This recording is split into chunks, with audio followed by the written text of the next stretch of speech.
Hello, everyone. Welcome to my fifth episode of Let's Keep It Real.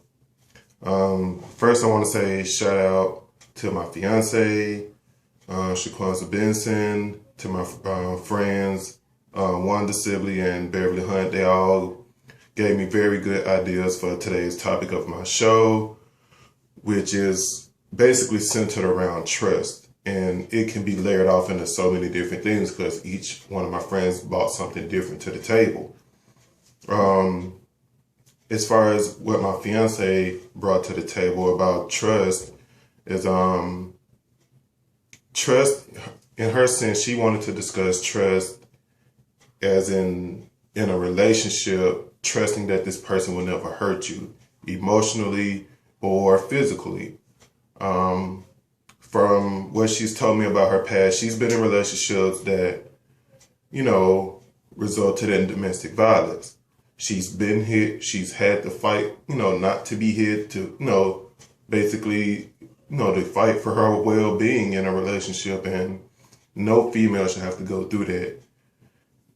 You probably heard it once and 1,000 times, but I'll tell you again. If a man, quote unquote, man, has to put his hands on you, that is not love. It'll never be love. Granted, they say if they do it once, they'll do it again. But don't stick around thinking, oh, he'll never do it again. One time, I repeat, one time is enough. Especially if he did it in front of your kids or family members, or he does it in public, anything to degrade or belittle you. And don't get me wrong, domestic violence does not just come in the form of someone physically hitting you. Domestic violence is emotional abuse. Your spouse, usually in the case of man towards a woman, which I'll talk about, constantly telling you you're ugly, nobody will want you, you'll never find another man like me, that classic line. Your response to that is always, hell, that's the point. I'm not trying to find somebody like you. I'm praying to God I never find somebody like you again. That's always should be your response in your mind frame. I'll get back into that in a second. As far as what my friend Wanda wanted to discuss, she wanted to discuss trust in a relationship. As far as wondering, why stick around if you don't trust me?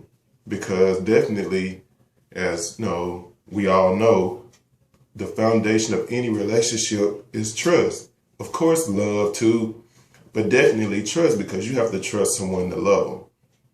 And, well, yeah, you have to love someone to trust them. But with that, definitely, if your spouse, your mate, your partner, whoever is constantly accusing you of cheating, they constantly want to go through your phone. They want to go through your messages, your inbox, your tweets, your pictures. They want to know who you talking to, where you at when you ain't around them. That is not trust. Therefore, that is not true unconditional love. Because with unconditional love comes unconditional trust. With my fiance, I could trust her in a room full of dudes with their shirts off, muscular, oiled up, lifting weights, all looking like Lance Gross and Denzel Washington in his 20s, or whatever you want to call it. And I know that's her favorite actor, so I'm just picking. But, yeah, I trust her. I don't care. In a room full of dudes, she can have her phone off, and I trust her because I trust her unconditionally. My trust is not based on knowing where she's at all times or who she's talking to. I never go through her phone.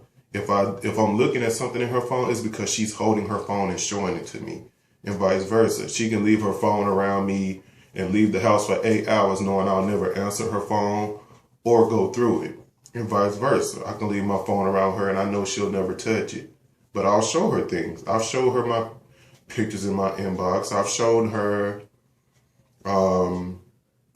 messages and things of that nature. So you definitely can't have nothing to hide. As far as your situation, Wanda, I'll be brief. Like I said, I've told you, try the phone picturing, the phone swapping thing with him. If he doesn't want to go through your phone, I hate to say it, he may have something to hide. And I don't know him, so definitely I'm not throwing salt on him or saying he is hiding something. But if it makes your wife feel better, let her check your phone. If it just, and as her husband, you're going to want to do anything to give your wife peace of mind.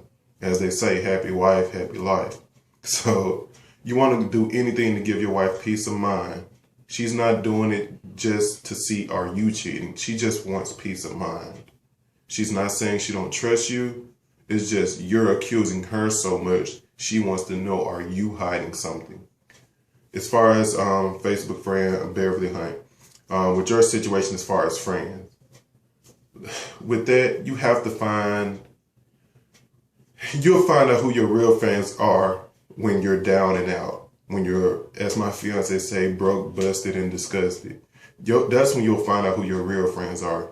When you're crying, when you're broke, you're on your last dollar. It comes between you being homeless or you being able to have a friend that can call you up and be like, hey, come live with me till you get on your feet.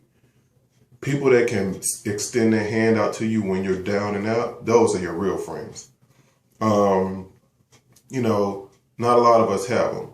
I have some friends, granted, we may not all do the same things, but they're still my friends, and I dare not hang around anybody I feel like I couldn't trust my life with. That's why I've always kept my circle small. People probably thought in high school, I was a social outcast or I didn't want to talk to anybody. No, had nothing to do with that. I always kept my circle small because you can't trust but so many people. You can have 3,000 Facebook friends. I guarantee you don't trust all 3,000 of them. Case in point. But anyway, back to my fiance situation. In relationships, don't let a man put his hands on you. That ain't love. Don't fall for it. It ain't worth it. If he hit you once, he might hit you again. Even if he never hits you again, it takes him 3 years and he still hadn't hit you again. Don't think for a second that he won't. So all you have to do, if you push that button, I guarantee he'd do it again. Because if you do it once and you don't say nothing about it, you don't leave him or break up with him, you basically gave him leeway to say, okay, I can do it again and see if I can get away with it. As I always tell my fiance, men sometimes tend to only do what you allow them to, what you let them get away with. If you let them get away with cheating, they'll do it again. If you let them get away with, bringing another woman in your house, and you know that woman was in your house, and you don't say nothing about it, you might just pop out at the mouth, but at the end of the day, you still laying there in bed with him, he'll do it again. You know he's cheating. He'll do it again, he'll do it again, and again. Because he knows, I can get away with this. She's gonna fuss, but at the end of the day, all I gotta do is buy her something, buy some food, buy some clothes, take her out to eat. It's a wrap. She right back under my arms, wrapped around my finger.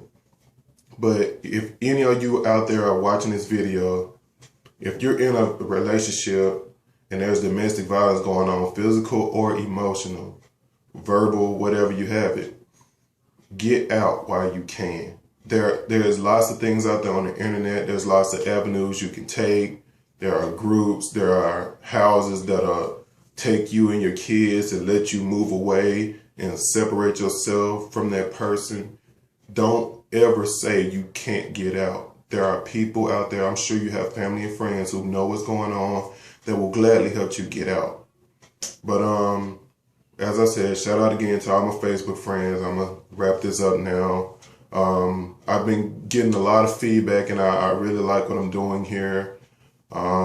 It's good to see people want to hear something that's real and near and dear to their heart. And I like it. Y'all keep it up. As I always say, like the page, hit me up on Facebook. Let me know what you all think.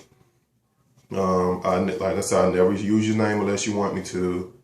Tomorrow's my mom's birthday, so if my mom is watching this, I love you. Early happy birthday to you. I'm sad now because I got to get ready and go to work. So, as I always end my show, God bless. Know what you can change, know what you cannot change, and know when to move on. And you all have a nice day.